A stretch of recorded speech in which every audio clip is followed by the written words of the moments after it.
Hey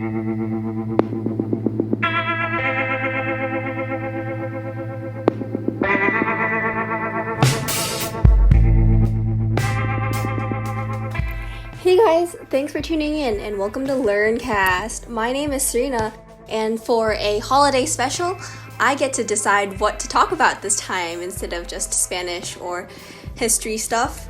And my topic of choice is going to have to be about the movie Porco Rosso. It's this animated film. I actually haven't watched it in a really long time because of my time stuff, but the thing is, every now and then I think about it and I'm like, oh my goodness, such a good movie, and I thought it'd be awesome if I could share it with you guys. So the film is set in even though it's like an animated film for younger kids, the idea and the plot setting is much for a mature audience because it's set in the fascist Italy for World War II. And at this time, there is this man, or in this case, he's actually a pig. He was originally a man, and then somehow throughout the story, it's never explained. But it's kind of clear, and then there's like theories of why he became a pig because he was originally a human. But the story starts, and he goes, and he needs to leave fascist Italy because he likes flying planes, and it's like his thing. He really likes flying planes.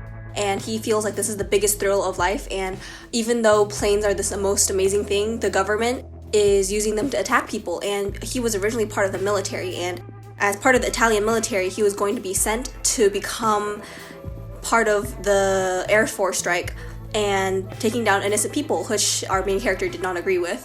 So in this case, he left and he took his plane with him, this bright red plane that somehow he becomes a bounty hunter, and then he hunts down a lot of the pirates who use seaplanes to attack boats.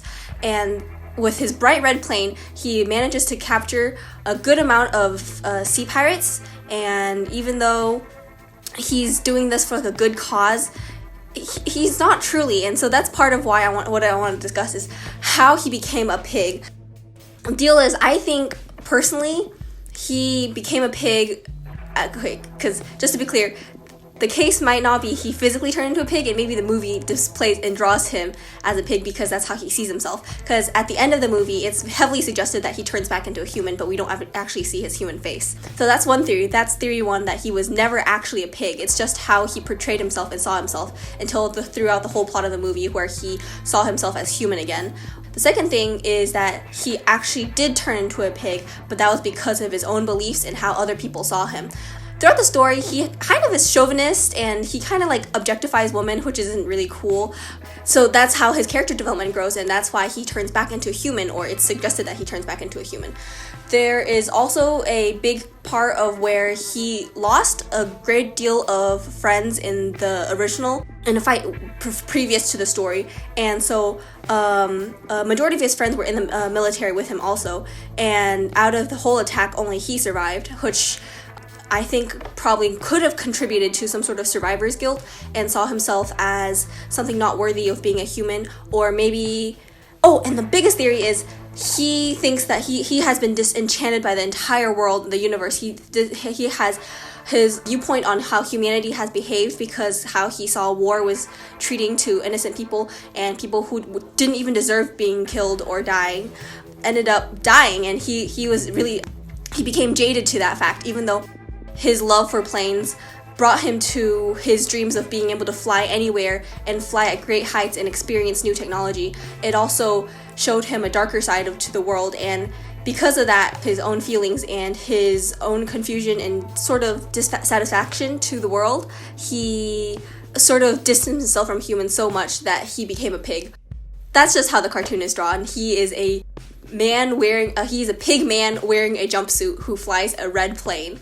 But overall, I think there's just so much to the movie, which it touches on what really defines as what's right and wrong, and how eventually what our experiences portray us or how we see ourselves. Even if it's not truly a person's fault, I feel like there could be a lot of factors that could eventually turn into someone to see themselves as who they aren't actually, and they will need some sort of journey or a person that will like guide them and tell them that, hey, it's perfectly okay to feel this way and that your experiences is completely valid, but it's never entirely your fault if something else happened to you that caused you to become and feel this way.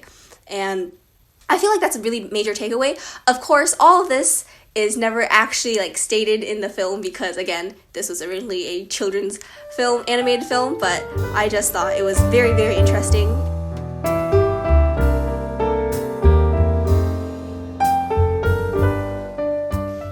Follow us on Spotify and check us out next year for some other cool educational podcasts and covers.